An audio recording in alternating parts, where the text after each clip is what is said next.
কথা। এক জঙ্গলের মধ্যে বাস করত দুই ডাইনি, ডাকিনী আর যোগিনী। তাদের মধ্যে খুব ভাব ছিল, কিন্তু তারা মানুষদের সব সময় ক্ষতি করত। বড় বোন ডাকিনীর ছিল লম্বা বেনুনি।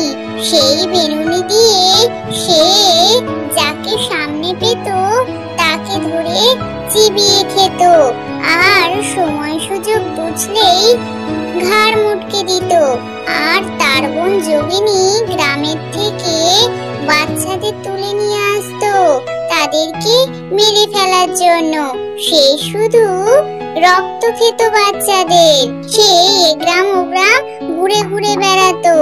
সেই গ্রামের মধ্যে একটা ছোট্ট বাড়িতে বাস করত এক মা পায়রা ও তার তিনটে ছোট ছোট ফুটফুটে ছানা। তার দুটো ছানা খুব ছোট আর একটা ছানা ছিল একটু বড়। আর সেই গ্রামের মধ্যে বাস করত এক পূজারী টুনি। সে সব সময় পূজা অর্চনা করত আর ভগবানের কাছে প্রার্থনা করত যাতে তাদের এই দুর্যোগ থেকে ভগবান তাদেরকে রক্ষা করে, এই ডাইনিগুলোর হাত থেকে। সেই গ্রামের আরেকটি কুঁড়ে ঘরের মধ্যে বাস করত গ্রামের মোড়ল ঈগল আর ঈগলের বউ মোরলি।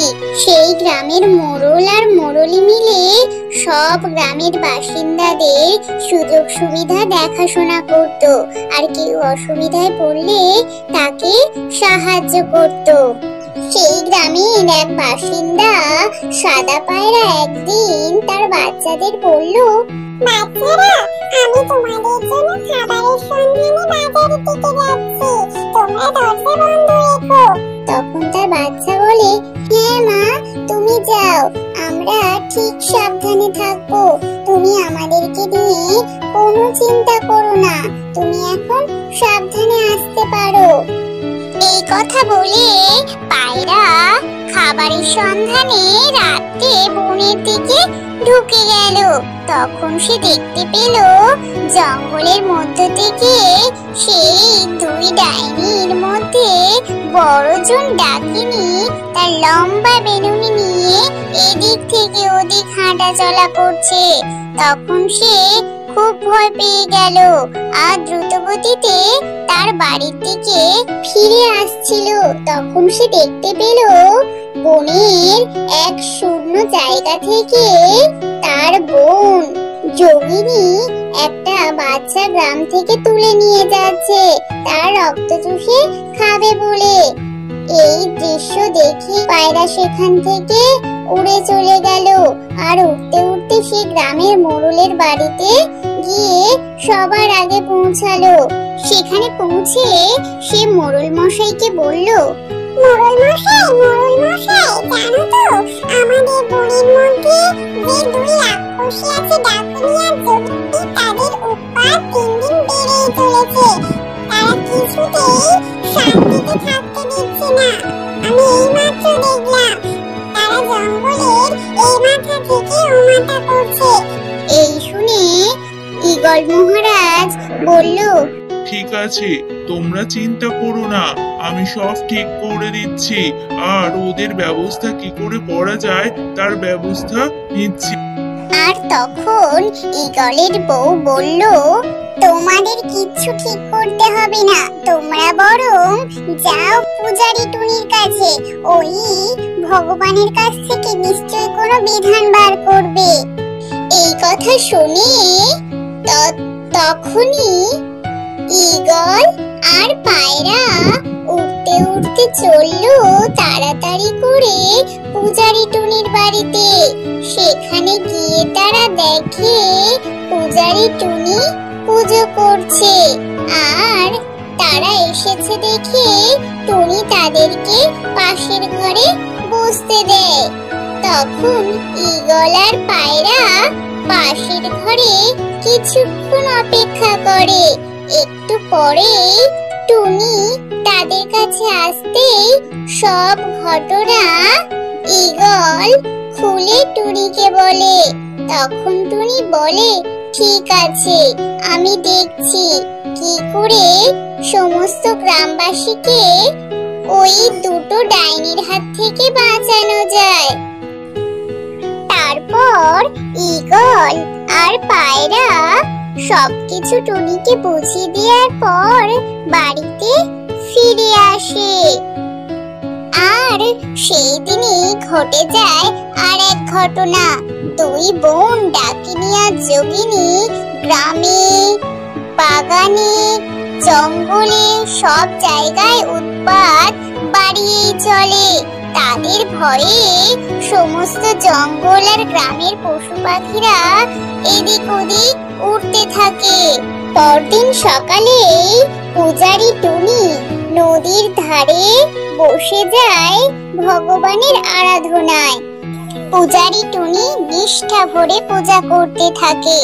আর এদিকে স্বয়ং মহাদেব আর দেবী পার্বতী টুনির পূজায় সন্তুষ্ট হয়। দেবী পার্বতী মহাদেবকে বলে, হে প্রভু, তুমি ওদের দুঃখ কষ্ট দূর করে দাও। এই শুনে মহাদেব তৎক্ষণাৎ নেমে আসে মর্তে আর টুনিকে দেখা দেয়। মহাদেব বলেন, বলো তোমার কি চাই? তোমার যা বর চাই তুমি চেয়ে নাও, আমি তোমার পূজায় সন্তুষ্ট হয়েছি। এই কথা শুনে টুনি তার সব সমস্যার কথা ভগবানকে জানায়। আর তখন মহাদেব তাকে আশীর্বাদও দেন। তারপর তিনি পুনরায় স্বর্গে তার স্ত্রী পার্বতীর কাছে ফিরে যান। সেখানে গিয়ে তিনি বলেন যে মর্তের লোকজন খুব কষ্টে আছে, তাদেরকে অতুষ্ট করে দিচ্ছে কিছু অশুভ আত্মা। আমি তাকে সেই বর প্রদান করে এলাম যাতে তাদের কোনো অসুবিধা না হয় ওই গ্রামে বা জঙ্গলে থাকতে। সব শুনে দেবী পার্বতী বলেন, তুমি একেবারে ঠিক কাজ করেছো। ওদের অসুবিধা আর চোখে দেখা যায় না, খুবই কষ্ট হয়। তারপর টুনটুনি আসে মোড়লের বাড়িতে। সেখানে এসে ভগবানের দেওয়ার আশীর্বাদের কথা সবকিছু খুলে বলে মোড়ল আর তার স্ত্রীকে। তারপর পূজারী টুনটুনি মাঠের মাঝে এসে যেই না ঠাকুরের পঞ্চপ্রদীপ জ্বালাতে থাকলো, তখনই দুই রাক্ষসী বাঁচাও গো, বাঁচাও বাঁচাও, মরে যাই মরে যাই বলে চিৎকার করতে করতে মাটিতে আছাড় খেয়ে পড়লো। আর ভগবান উপর থেকে সব দেখলো আর প্রাণ খুলে আশীর্বাদ করলো, তোমাদের সকলের ভালো হোক। এভাবে দিন চলে। তখন গ্রামে জঙ্গলে আনন্দের ফোয়ারা ওঠে। সব পাখিরা মনের আনন্দে গল্প গুজব করতে থাকে। আকাশে বাতাসে রং বেরঙের পাখিরা উড়ে যেতে থাকে তাদের উৎসব পালন করতে। আর কোনো ভয় থাকে না তাদের জীবনে। আর গ্রামের রাস্তা থেকে সেই সাদা পায়রা মনের আনন্দে যায় বাজারে বাজার করতে, তার বাচ্চাদেরকে সুন্দর সুন্দর খাবার খাওয়ানোর জন্য। সেখানে গিয়ে সে টুনি সবজিওয়ালার কাছ থেকে কিছু সবজিপত্র কিনতে থাকে। এভাবেই আমাদের ছোট্ট গল্পটা শেষ হয়ে যায়।